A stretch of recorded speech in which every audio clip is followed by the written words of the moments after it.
我真係奇怪啦，要花園又冇花園呢個屋苑，梯戶比又咁高，兩梯6伙嘅，佢憑咩買33000蚊？憑咩佢咁搶手咧？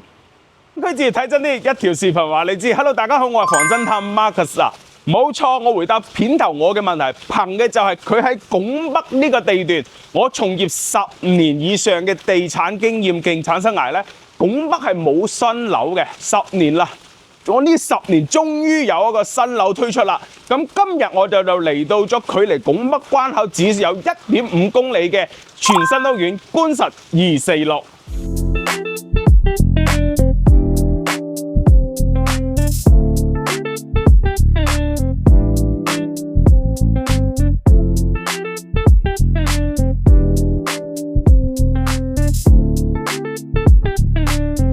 我哋依家就嚟到咗觀辰246一座一單元嘅28樓樣板間啦。咁佢成層咧就係2梯6伙嘅，梯戶比的確無可厚非係會多翻少少。不過咧，我哋嘅戶型勝在就係實用率夠高，同埋嘅話咧，佢嘅一個交付標準係真係 very good 啊！嗱，咁我哋先嚟睇翻啦，我哋嘅03戶、04戶咧都係一個65方嘅2房單位嚟嘅。入門嚟到咧，我哋呢個住類嘅一個防火防盜門咧，同埋我哋嘅一個指紋同埋人面識別密碼鎖咧，亦都係我哋嘅交付標準嚟㗎。嗱，咁入嚟，佢可以企得喺拱北嘅地段，而且咁熱銷咧，一定就會有翻佢自己嘅天然獨立優勢。嗱，呢一面嘅一個收納儲納櫃咧，就係我哋嘅交付標準嚟嘅。包括我哋嘅鞋櫃啦，亦都係全部做好晒俾你。同埋咧，我哋嘅呢啲收納櫃咧，都係全部交付晒啦。嗱，呢啲都係㗎。有翻設計咁少少嘅鞋櫃嚟嘅，因為麻雀雖小就5臟俱全啦。咁我哋再入嚟睇翻咧，唔係話真係得幾個鞋櫃收納櫃就會係翻佢成個屋苑嘅一個交付賣點嚟嘅。包括我哋呢一個全屋嘅智能家居咧，亦都係我哋嘅一個交付標準嚟㗎。包括我哋好多照明啦、餐邊燈啦，同埋我哋嘅窗簾呢啲都係可以一個面板控制晒，甚至係聲音控制都 OK。我哋睇翻個廚房位先，65方嘅廚房位置咧，其實佢呢度係 set 咗一個雙門冰箱嘅。不過嘅話咧，如果擺個冰箱，可能出入翻我哋嘅一個廚房位咧，就會相對嚟講窄翻少少。嗱，我哋交付嘅3件套都係歐洲進口嘅一個古樂嚟嘅交付3件套嚟嘅，包括有翻我哋嘅火爐啦、我哋嘅抽油煙機同埋我哋嘅洗碗機咧，亦都係一個交付標準嚟㗎。記住呢個係洗碗機，唔係消毒碗櫃嚟㗎，亦都係一個明窗嘅一個廚房位嚟嘅。我哋除咗呢啲之外睇得到嘅，仲有收埋咗一個林內嘅一個熱水爐，亦都係我哋嘅交付標準嚟嘅。OK， 咁我哋再嚟睇翻我哋成個65個方呢個03戶嘅話咧，我哋嘅廳嘅開間去到3.3米嘅一個開間，係睇翻我哋拱北關口嘅。好多人就會吐槽呢個屋苑嘅話咧，的確無可厚非，佢個景係真係麻麻地啦。但係，亦都係呢個係佢個缺點之餘，亦都會係佢嘅優勢。佢嘅地段就擺喺珠海最黃金嘅地段，租值比最高嘅地段就喺拱北。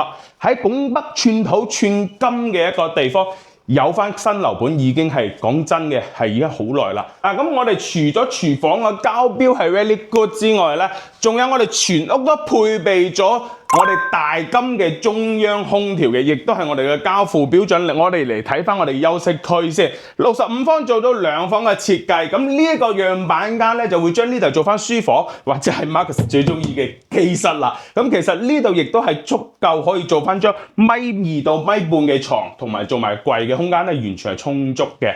咁我哋睇翻我哋嘅一個主人房啦。咁乾濕分離洗手間，咁基本上係標配嘢嚟㗎啦。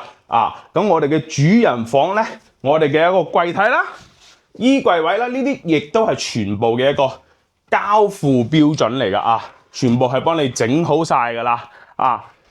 空間係 OK 嘅，1.5米嘅床，兩邊床頭櫃嘅空間可以展示出嚟。我哋都係可以做到3邊嘅一個落床。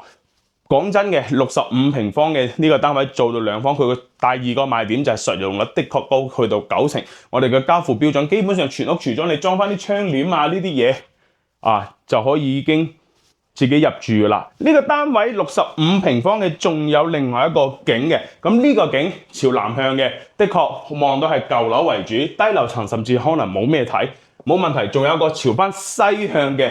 咁佢嘅視野就會開闊翻好多。咁我哋嘅呢個戶型嘅交付標準咧，我哋嘅鞋櫃位咧就到呢度嘅啫。咁的確佢就冇嗰個交付嘅櫃位會咁長翻少少啦。呢個就短翻少少。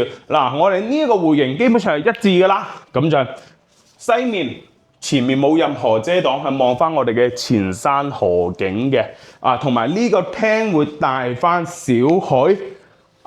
如果中意望景嘅，可以睇翻呢個戶型，同埋呢個廳咧，亦大翻少少，係可以去到3.8米嘅一個闊度嚟嘅。咁我哋嘅廚房呢邊嘅一個交付標準嘅話，其實就差不多，不過呢個廚房就會細翻少少，交付標準就一樣嘅。咁我哋呢度嘅兩間房嘅話咧，就同頭先嗰度唔一樣。頭先嗰度飛機翼咁左右各一間房，呢度主人房就會係望翻我哋嘅西向，我哋嘅主人房視野就非常之開闊，前面係冇任何嘅一個遮擋。呢個兒童房嘅話咧，有遮擋，就係勝在佢嘅採光面夠長夠闊。呢個65平方嘅戶型嘅均價係喺3.3萬左右到，總價嘅話220萬左右嘅，首期嘅話咧係大概34萬，咁月供嘅話咧就係8300蚊左右。咁就睇下你中意睇望翻西向，定係話我哋望翻南向啦，要取捨㗎啦。OK， 咁我哋再嚟睇翻我另外一個戶型95平方嘅3房2衛單位。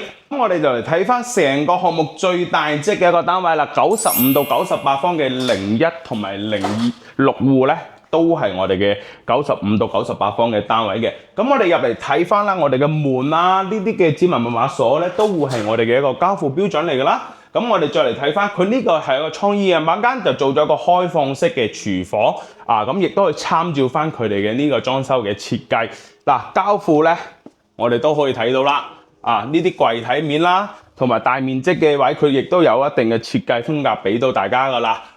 咁我哋再嚟睇翻咧，我哋嘅入到嚟智能嘅全屋智能家居咧，呢啲都係交標啦。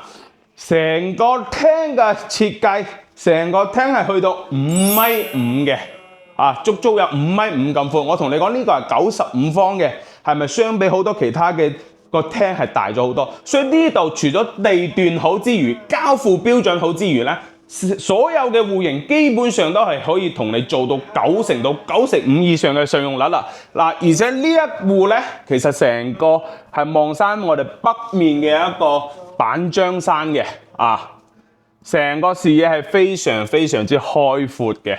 如果我哋選擇咗高樓層，樓下啲舊樓咧，短期內喺拱北其實徵收再起可能性好細，亦都係好難，因為實在太值錢啦！呢啲地段去徵收嘅成本費用係冇辦法估量嘅一個價值嚟嘅。咁我哋再嚟睇翻我哋一個休息區先，95方做到3房2衛，有公衛嘅。咁我哋再嚟睇翻啦，我哋嘅公衛，我哋嘅呢個淋浴啦，我哋呢個衛浴啦，同埋我哋嘅一個馬桶都係 Tata 嘅衛浴嚟嘅。咁同埋我哋呢個淋浴嘅呢個衛浴位置咧係漢斯格雅嚟㗎，所以佢交付標準大多數都係進口嘢啦，或者係啲國內嘅高端品牌。成個屋嘅交付，我覺得最有亮點嘅位置就係呢度都幫你做埋一個收納櫃啦。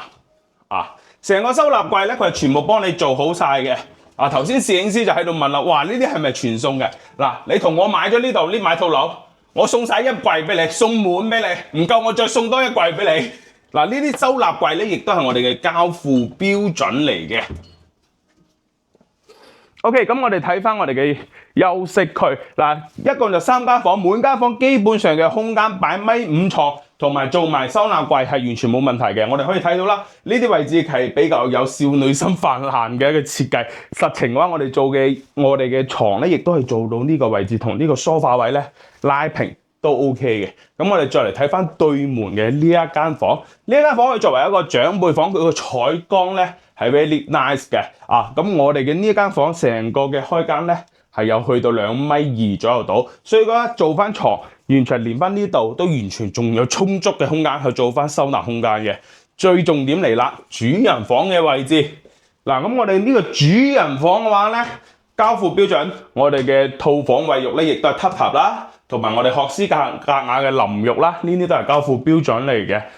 呢個單位做埋交付俾你咧，仲要係有翻我哋嘅衣櫃嚟嘅，都係我哋嘅交付標準。成個單位落嚟嘅話咧，我哋呢度係可以做到完全1.8米床 OK， 因為佢呢個床頭櫃直情去到差唔多成米嘅空間㗎啦。